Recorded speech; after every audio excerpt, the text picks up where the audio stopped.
not just governance, but good governance. Let's take it from there. Thank you, and morning. Good morning. I want to use a way to greet our people and say it's a great day, and congratulate our people for the successful Ileya festival that we just had. Lawmaking, in my own view, is this process of, I believe every law is local, has to do with the people. Any law, any form of law or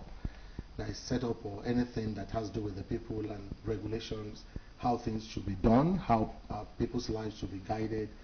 and any way you want to look at it, it still comes down to policy issues, government, putting the right scope of things together to make sure that the country and the people who are being governed are governed within a scope of understanding of what is and what should not be. And basically that's it. And then when we go forward into how those processes now take place, and then I can at least elaborate more. So what about governance? Yeah, that's what I'm saying, that once you put a law, once the laws are in place, okay, and that's the roles of the executive, where it now to be able to make sure that those laws that have been put in place are now effectively implemented for the betterment of the people and the country. Okay, so what is the relationship between the two? Yeah, you can't take away one from another, because you can't govern without laws, without being at a certain guidance. You have to be guided, so that we don't abuse certain power. Yeah, when you put somebody in charge, in charge of authority, the chance of that person, overstepping his bounds, it's possible. But when you have laws in place, the process of governance is easy. It's easy for you to govern when there are laid down rules that you have to follow. So both are, it's like ọ̀nà wo ni wọ́n gbà láti wọnú ara wọn? Ǹjẹ́ a lè yà wọ́n sọ́tọ̀ kó ní kálukú wọn dá dúró? Ẹ ṣé gan ni, mi ò rò pé a lè yà wọ́n sọ́tọ̀, nítorí pé òfin ṣíṣe ó dàbí àwọn àgbàtà ní nínú ẹyin àtàkù àtàdìyẹ àbákòkò ẹ̀wò lọ́kọ́kọ́ wá. Òfin ṣíṣe láìsí ìjọba, láìsí pé à ń ṣèjọba, òfin kò sí nǹkan tí òfin wà fún, òfin wúlò. Láì dẹ̀ sí òfin a lè níjọba. Èmi nígbà pé òfin ló kọ́kọ́ wá. Ìdí tí mo sọ bẹ́ẹ̀ ni pé níbi tí òfin bá ti wà, àwa kó ìjọba jọ, ìyẹn sọ pé a máa sọ pé a máa ń dìbò fáwọn tó máa ṣojú wa láti wá bá wa make sure pé àwọn òfin tí ó wà nílẹ̀ yẹn, láti wá bá wa bójútó òfin yẹn, pé àwọn èèyàn ò fi wọn tàpá sófin. So ìyẹn ìdí ìlú nígbà pé méjèèjì ṣe kókó. Ìlú tí òfin ò bá sí, àbí ìlú tí ìjọba ò bá sí, gbogbo náà la máa ń mọ nǹkan tá máa ń dé àwọn ìgbà wàhálà kan tá máa ń gba election tán ní wọ́n ṣe wàhálà tán, àwọn èèyàn máa bọ́ sórí ọ̀nà tán, máa fọ́lé, wọ́n á fọ́ mọ́tò, wọ́n á máa jólé kiri. Ẹ̀wù ní àárín kékeré tí òfin ò bá sí. Ẹ̀wù tá bá ń wa ọkọ̀, tá dé ojú òpópó náà bí ọ̀nà mẹ́ta tí iná ò bá sí ń bẹ̀, iná tó yẹ kó dáwọn èèyàn dúró tó sì, gbogbo a máa wọ ọkọ̀ kan náà lẹ́kọ̀ọ́ náà, gbogbo a máa fẹ́ kọjá lójú kan náà, nítorí pé kò sófin ni. Iná lásán tẹ̀ ń wò yẹn, òfin ni pé ìjọba ti sọ yẹn pé iná yìí o, tó bá ti tan pupa o, a gbọ́dọ̀ dúró. Tó bá tan omi kọ́lọ̀ ọsàn o, kẹ̀kẹ́ ní sùúrù o, tó bá ti tan ewé o, ẹ kọjá. Bọ́bí tí yóò bá ti sí, ẹ rí pé gbogbo a máa wa mọ́tò pọ̀ pé èmi fẹ́ kọjá, wọ́n fẹ́ kọjá, ilé bó ṣe rí lọ́rọ̀ ìjọba nìyẹn. Ìdí èyí ni ìjọba ni a sọ pé òfin ṣe kókó. Méjèèjì dẹ̀ wọnú ara wọn, kò sí ìtí ò wúlò nínú méjèèjì, kò dẹ̀ sí ìtó lè ṣe láìsí kejì. Láyé pé tábà ti bí ìjọba bá ṣe wà, bẹ́ẹ̀ ni òfin gbọ́dọ̀ wà. Àní ibi tí ò bá sófin kò lè ṣẹ́ṣẹ̀. Àní ìlú tó bá ti sí òfin tí ò ṣẹ́ṣẹ̀, mi rò pé a lè gbénú ẹ̀. So mi ló pọ̀ pé ó ṣe kókó pé méjèèjì ara wọn ni méjèèjì, kò sí yà sọ́tọ̀. Ẹ ṣé pọ̀. Ìdáhùn àsìkò kan máa ń wà tẹ́ máa ń pe àwọn bóyá kẹ́ lọ sí ìlànà ètò ìdájọ́ láti wò pé a fẹ́ ṣàgbékalẹ̀ kìíní ẹ̀tọ́ wa sọ́nà. Ẹ ṣé gan ni. Ẹni tí ọ̀rọ̀ ilé ìgbìmọ̀ aṣòfin bá yé, bí a bá ṣe ń tò, a rí pé kò sí òfin tí à ń dá ṣe fúnra wa. nítorí àwa tá wà ń bẹ̀ ẹlòmíì pé percentage àwa tí a jẹ́ pa ní ẹ̀kọ́ ní ìlànà òfin ní ìrọ̀pá máa tóbi wọ́n kan tóbi 10 or 15% tọ́jà àmọ́ káwọn tó wà nínú sand wà ń bẹ̀ àní adájọ́ lọ́yẹ̀ gbogbo ẹ̀ ṣùgbọ́n ṣá nǹkan tí ibẹ̀ yẹn fi wà dynamic ni pé òfin kófin tó bá jẹ́ tí a bá ń wò ó ní nǹkan tá a máa ń pè ní public hearing ó dàbí pé àfi kí wọ́n fẹ́ dáná kí wọ́n fẹ́ ṣe ọbẹ̀ kò sí ibi apá ẹran tí wọ́n bá rà kò sí ẹ̀dọ̀ kò sí iyọ̀gbọ́n tí wọ́n bá kó jọ ká tó di pé àbẹ̀sí ń jẹ́ wọ́n ṣàṣì process àti ṣe yẹn ni gbogbo àwọn tá a máa ń pè sí wọ́n á pe àwọn NGO àwọn adájọ́ àwọn amòfin àwọn tó ń interpret òfin àwọn obìnrin àwọn ọkùnrin ọ̀dọ́ gbogbo èèyàn ló máa jókòó pátápátá tó wọ́n á bójú wò wọ́n á dẹ̀ gbé wọ́n á make sure pé tó bá ti gbé ìwé yẹn wá bá wa tá a bá ti wò ní tá a bá ti gbé tó bá gbé wá torí gbogbo òfin ẹnìkan ló máa sponsor ẹ̀ ó dàbí ìtọ́jọ́ pé ọmọdé tọ́jọ́ pé ọmọdé tó wà a bit challenge nísìnyí pé múndíá tó báyìí tí tó ọmọ 18 ọmọdé sì ni ṣùgbọ́n àná mọ̀ pé ìlànà ẹ̀sìn wa kan wà tẹ́lẹ̀ pé wọ́n ní ọmọ tó bá ti rí bákan pé ó lè fẹ́ ọkọ wọ́n tó bá ti lè tó ìgbà báyìí ṣùgbọ́n ṣá òfin ní àwọn olóyìnbó sọ pé ọmọ tí ò báyìí ti tó 18 kò tí ì dàgbà tó láti tán lè pè ní obìnrin nítorí pé tá a bá jẹ́ pé ó jẹ́ pé àwa 360 nìkan la jókòó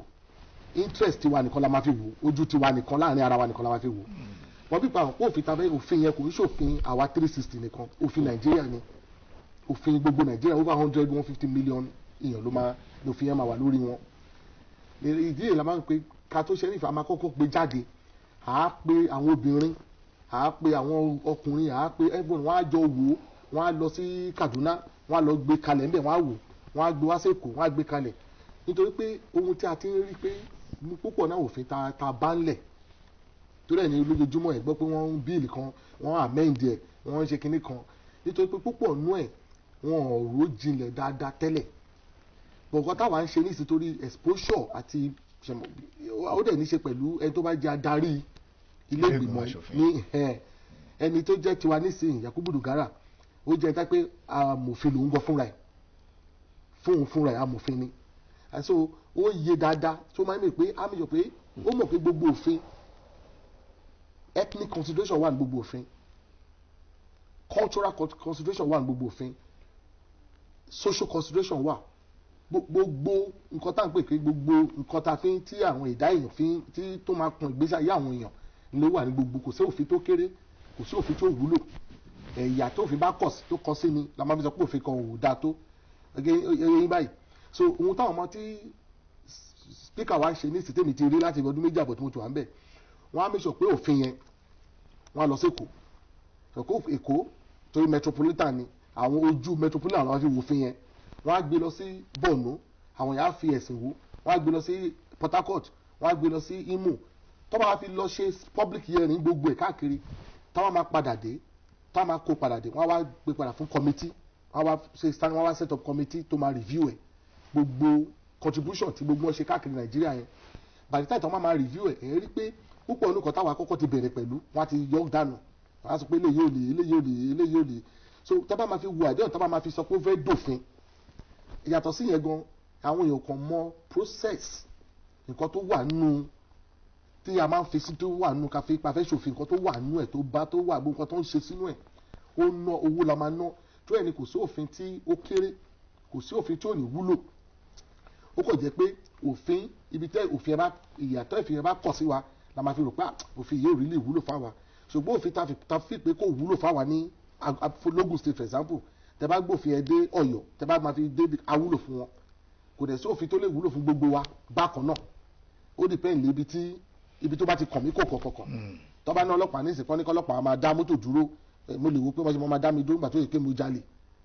nǹkan mo sọ yẹn nísìnyí òfin sọ pé ọlọ́pàá ní agbára tọ́lọ́pàá bá wòyàn tó bá pé wọ́n ní agbára láti wo ìwé ọkọ̀ wọ́n ní ọlọ́pàá ní agbára láti béèrè lọ́wọ́ èèyàn pé ta ni ẹ́ ibo ló ti ń bọ̀ gbàdọ̀rọ̀ Boko Haram tó wà káàkiri ń sìn àwọn òfin bẹ́ẹ̀ látún ti fi kún bí nǹkan bá ṣe ń ṣẹlẹ̀ ní òfin ò wà permanent, kò sófin tó wà fixed. Àyè wà fún wa láti máa tún òfin ṣe sí lọ sí, nítorí bá ṣe ń sùn tá ṣe ń jí nìkan ń yí padà, là ń dàgbà sí, là ń kọ́gbọ́n sí, ní nǹkan tó wúlò láàárọ̀ yìí lórí ibi iṣẹ́ tó òfin lè ṣe láàárọ̀ yìí ó lè má lè ṣe lálẹ́, iṣẹ́ òfin tati ọpá fẹ́ tó máa ṣiṣẹ́ ọ̀la ó lè jẹ́ ìlú ló máa wúlò fún. So ìyẹn ló pé òfin wà dynamic, ló jẹ́ pé ojoojúmọ́ làwọn èèyàn jókòó láàrin review ẹ̀. So màá sọ pé ní gbogbo táwọn sọjọ ni pé gbogbo òfin táwọn wò yìí gbogbo ẹ̀ ni ó ní process tákì gbogbo wa ní Nàìjíríà àtàwọn olófin àtàwọn gbogbo everybody ló máa ń dá sínú ọ̀rọ̀ òfin tó máa tó rí pé àwa dípa àwa present àwa bí democracy wa ṣe dá tó nígbà tá a bá wá pass ẹ̀ tán ní house ó sì máa padà lọ sí executive tí president táwọn náà bá jókòó tó bá wò ó tó bá fi pé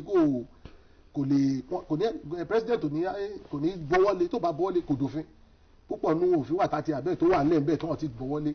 So executive àti wá jókòó president wá jókòó àwa wò ó nígbà tó bá wà pé kètò tọ́kì ní yìí o kò ń ṣe 3-6 ọdún àwa la represent gbogbo Nàìjíríà nínú house níbẹ̀, àwọn náà tún wò from the other arms of government náà wọ́n á tún review ẹ̀, wọ́n á tún seek advice àwọn agbẹjọ́rò ti ìjọba kó bá wọn wò tónítóní láti make sure pé gbogbo ibi tá a gbé lọ yẹn kò ń ṣe pé ibi tá a gbé lọ àwọn ìyàwó náà ló wà ń bẹ̀, wọ́n lè ṣe bẹ́ẹ̀, wọ́n lè gbé bọ̀ lábẹ́òkúta wọ́n á pa àwọn ìyàwó náà ẹ̀lẹ́jọ́ kò sọ àwa náà àwọn ò ní jẹ́ pé gbogbo ẹ̀wọ̀n mọ̀ ń pa ẹ̀, wọ́n á gbé lọ sí Èkó, wọ́n á gbé lọ sí Sokoto, wọ́n á gbé Kaduna, àwọn èèyàn tó fẹ́ kó wà bẹ́ẹ̀ náà ló máa wò, kò sí nǹkan tó máa yí padà nú ẹ̀. So tá bá fi gbogbo process tó fi ń gbà kó tó di òfin, à rí pé kò sí òfin tí ò wúlò, kò sí òfin tí àròjinlẹ̀, kò sí òfin tí kò ṣe pé a ṣe láti tún Nàìjíríà ṣe àbí ìgbésí ayé àwọn èèyàn wa ṣe, kò sófin náà. Ó kẹ́ pé ìnílò òfin yẹn ká bá lè lo òfin yẹn nígbà tó yẹ ká lò ká dẹ̀ make sure pé òfin yẹn á lò ó bó ṣe tọ́ àti bó ṣe yẹ ní nǹkan tó wà níbẹ̀, kò ń ṣe òfin, lílo òfin gangan ní kókó bẹ́ẹ̀ ni.